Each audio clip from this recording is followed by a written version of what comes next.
Chapter 2. A Dance in the Dark. Why is he doing this? Raisa wished she'd gone to bed an hour earlier. She wished someone else would say no. "You know, it's been a long day," she said. "Let's just call it a night." "Please, Your Majesty," Han persisted. "I love to play the part of the villain. I'm good at it." His words were light, belied by his razor-honed voice and aggressive posture. There was a smattering of applause from Han's Marisa Pine's friends. "Well," Raisa said, her head spinning from too much wine and dancing, "I suppose you look more like the Demon King than I look like Hanalea." This was met with a sharp intake of breath. Raisa looked around, trying to figure out what she'd said wrong. Avril and Elena glowered at Han. What? Raisa thought. I'm so tired of the wizard-demon-eye feud. I'm tired of Han Alister making my life more complicated than it already is. "Fine. If you insist, let's dance." Raisa seized Han's hands, yanking him into the center of the clearing. "I'll lead," she said, remembering their dancing lessons at Odin's Ford. After a moment's hesitation, the drums started up, and the flute. The first part of the dance belonged to Hanalea and the Demon King. Raisa, as Hanalea, danced alone as she dreamed of her wedding. The clans always conveniently forgot that her intended was a wizard. Han entered the clearing as the Demon King, tiptoeing up behind Hanalea, sneering at the audience as they shouted a warning. He closed his hot hands on Raisa's shoulders, and she turned, throwing up her hands in mock fright. There followed a long pas de deux, the temptation of Hanalea, in which the Demon King tries to convince the Queen to run off with him. Hanalea, her mind clouded by wizardly persuasion, joins in the dance for a time. Raisa stretched onto her toes, trying to bring her lips close to Han's ear. He reciprocated by leaning down toward her.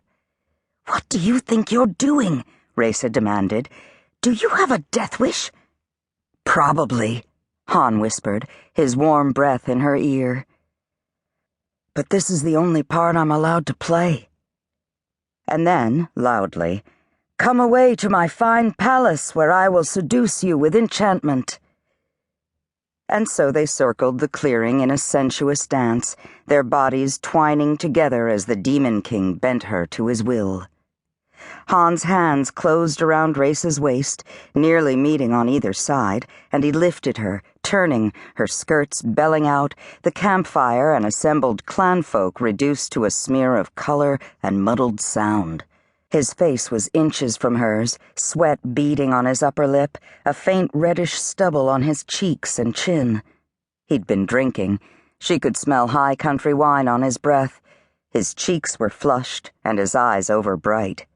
Still, he seemed to know the steps very well. He knew the script, too. "I will carry you off to my enchanted bed, where I will have my way with you," Han cried, his breath coming fast, blue eyes glittering. "I will build you a palace in the air, so bright the sun will refuse to rise." Raisa, as Hanalea, dropped back against him, temporarily overcome by his wizard charms. His arms tightened around her, and she could feel his hard outline through the fabric and leather between them. His lips brushed her neck, once, twice, 3 times, kindling little fires each time. That was not in the script. Around them, the demon-eye shifted and muttered. "Han!" Raisa hissed, struggling to free herself, but his grip was like iron. "Be careful! The demon-eye—" "I'm not afraid of the demon-eye," Han growled, so only she could hear.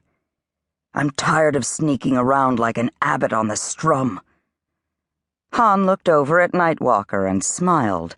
The warrior stood, arms folded, as if he were looking forward to killing the Demon King.